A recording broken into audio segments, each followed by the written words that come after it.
How did we get here?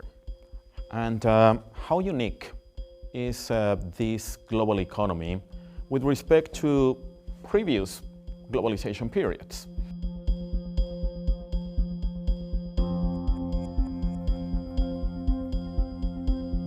Something that we need to take into consideration is that the current globalization is what is being called as the second global economy of the modern era.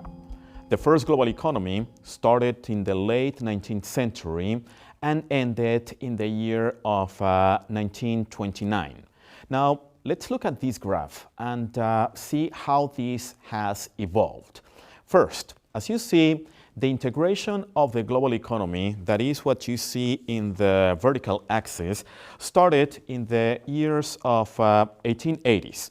These were years in which the European and American economies were growing and integrating a lot with the rest of the world.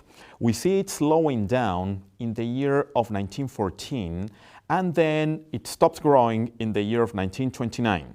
Then we see the integration of the world economy decreasing and decreasing all the way down to the 1970s, where we start seeing it increasing again. There you go, there you see the curve increasing and going up, showing us the further integration of the global economy until the present years.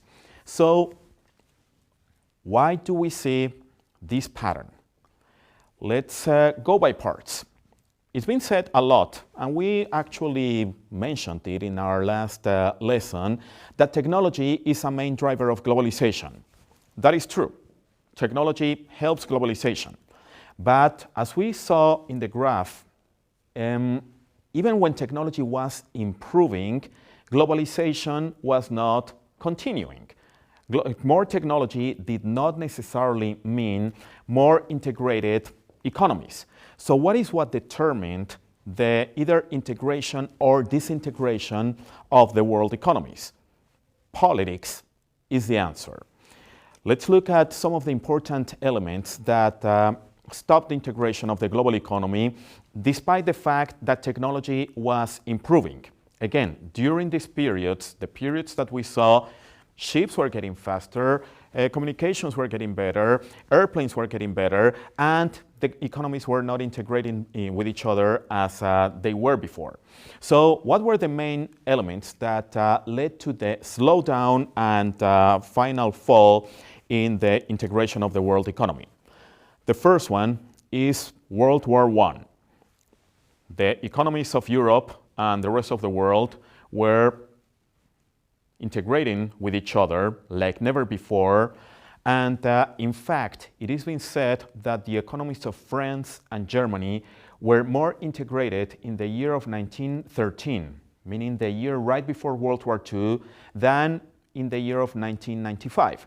So integration did not lead to lack of wars. They still fought with each other. And of course, when countries fight with each other, trading with each other becomes a problem.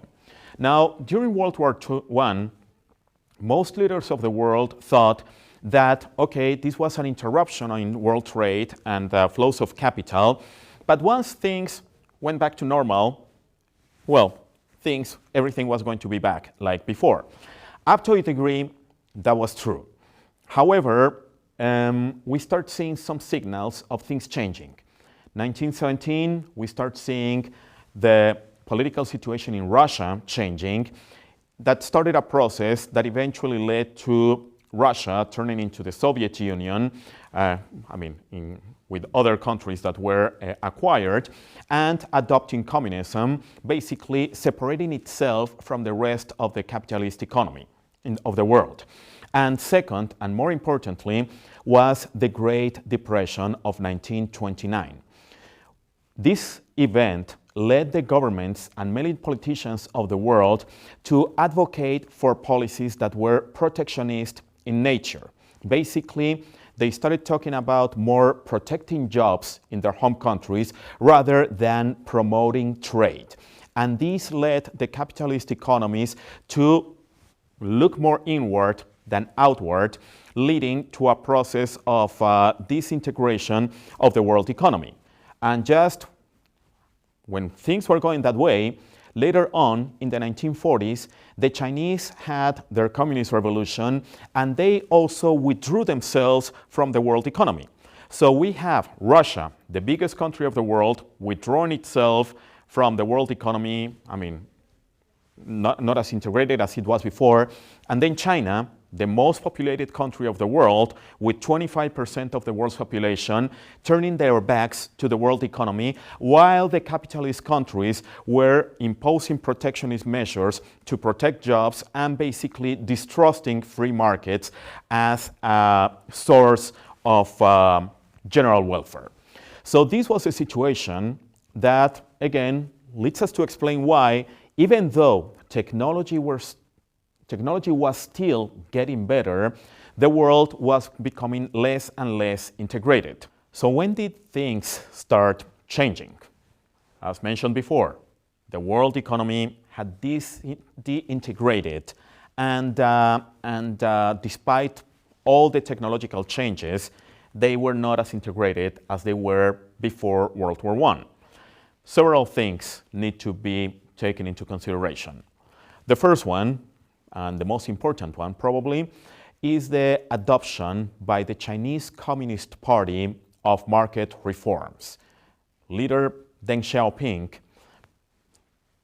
encouraged and promoted and convinced the other members of the party to adopt a series of reforms with which the state withdrew itself from several aspects of the economy. The private sector was encouraged to operate, and the country opened the doors to foreign direct investment. This meant China was back in the markets, and 25% of the world's population increased its participation at producing stuff that the rest of the world needed, and also increased its participation at buying other things from the rest of the world, especially primary materials for their growing manufacturing industry.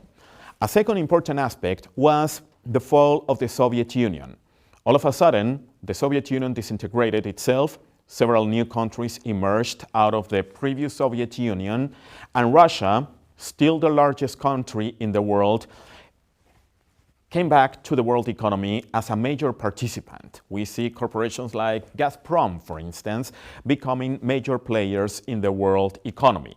So the market reforms certainly led to the appearance of a new main actor in the world economy with Russia, but more importantly, with China. And things were also changing in the West as well. Protectionism was abandoned, particularly in the 1980s and 1990s, by most Western countries and other countries like the Latin American countries. So they remain capitalist economies, but now even with a smaller state, lower tariffs, and more integration with the rest of the world economy. So here we have this new scenario. Now, let's go back to the graph that we saw before. The moment in which the world economy faced problems was during the Great Depression of 1929.